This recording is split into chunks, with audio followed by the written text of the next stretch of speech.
యశోదమ్మ విన్నవా చిన్ని కృష్ణుని దుడుకులు, చిన్ని కృష్ణుని దుడుకులు, చిన్ని కృష్ణుని కొంటెలు. యశోదమ్మ విన్నవా కాళీయమడుగున నిలిచినవాడు వేణుగానం విన్నాడు, మురళీగానం ఊదాడు, పిల్లెన గ్రోవిని వినిపించాడు. యశోదమ్మ విన్నవా చిన్ని కృష్ణుని దుడుకులు, చిన్ని కృష్ణుని దుడుకులు, చిన్ని కృష్ణుని కొంటెలు.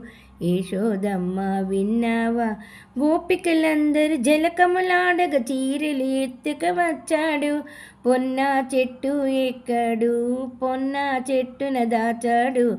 యశోదమ్మ విన్నావా చిన్ని కృష్ణుని దుడుకులు, చిన్ని కృష్ణుని దుడుకులు, చిన్ని కృష్ణుని కొంటెలు. యశోదమ్మ విన్నావా.